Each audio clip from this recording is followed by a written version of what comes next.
Any good Juventud stories having to work with him? Man, I get that question a lot. Uh, Movie's a good guy. He really is. He's just different. Um, he's very eccentric, very into himself. Um, truly believes his character. And when you work him, if he's going over, he will stay there and go over that match with you from start to finish, however many times you want. But if you're going over, he has absolutely no interest after you initially call the match. He has no interest after that to get back with you through the day Right. to go over anything, or even right before the match, go over anything. So when anytime I was going over, we would get together and be like, I want to do these moves. You're going to do these moves, and we're just going to fill it in the middle. And that's how you had to work with him. Because if I was going over, anything that we called anyway never happened. As soon as we got in the ring, he would just do his own thing.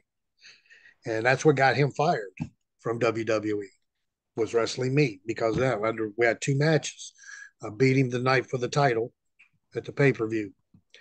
And if you watch that match, I mean, everything that I did to him and everything, we were beating the living fuck out of each other. We really were. I was not holding back, and neither was he, because he knew that he was losing. He was mad about it. He was fucking the matchup.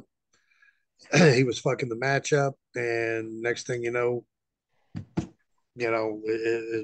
what do you do? So you just start shooting back on him. Right. Boom, boom, boom. Covered it up. Got the match out there. Got it done. Coming to back next, he got chewed out. They brought us back on Tuesday for the SmackDown taping, and you got one more chance. And he did it again. He did went right out there and just did whatever the fuck he wanted to do. Kept wanting to give me his fucking Hoovy driver. Well, that's his finishing move, and I, if you want me to kick out of the son of a bitch, I'm going over, so I got to kick out of it. So if you want me to keep kicking out of your move, I will. He just did some things that just didn't make sense to me a lot, like that right there. He said the people wanted to see that move, had to see that move, regardless if I kicked out of it or not. And I'm They like, came they came there to see that move, Cash.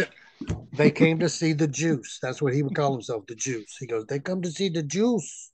And I'm like, wow, I really don't know what happened to you, kid, because you wasn't like that when I first met you years and years ago. You were pretty humble and pretty cool, laid back. Now you're very weird. Like he got into some drugs or something, I mean, and took some bad acid or whatever. I don't know, but he definitely changed, and he was never the same that I ever knew. But anytime we wrestled, we had good matches. Anybody else that was watching them would look at them as a 5-star match. They didn't know what we knew. Right. They didn't know that it was actually a clusterfuck and we're just getting through it, Yeah. but it was still good enough to put it on TV. So after the second match, they fired him right there. Yeah, fired him. He did it again. It was like, what the fuck? We're giving you an opportunity. You're going to win. You're probably going to win the belt back at some point. Right. Why are you being like this? What the hell is your problem? And even uh, Ted DiBiase was our agent, and Sergeant Slaughter and Ted DiBiase both were our agents, and they both at the end of the day came to me, both of them, and was like, if it was me, I would just shoot on him and just beat his ass throughout the whole entire match, and that's what I did. If you watch the match, I just chopped that fucker for everything I had. I kicked him hard. I punched him hard. Everything I did was in laid in. You know, and he was mad when we got to the back. He was upset and shit like that, but he didn't ever wanted to fight me or nothing like that. He was just mad.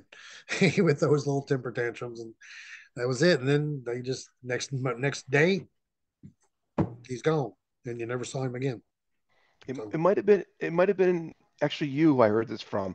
I heard I've listened to plenty of Hoovy interviews about Hoovy because he's just so damn entertaining. Was it you that said he said to you, "How are they going to believe me not being the champion"? Was that Yeah. that was you? Okay, I wasn't sure, but I remember hearing that. How are they going to believe me losing the championship? And I just stood there and I was like, Wow. okay, okay, whatever you say, Juvi, you know. But this is what WWE wants, so this is what we're going to do.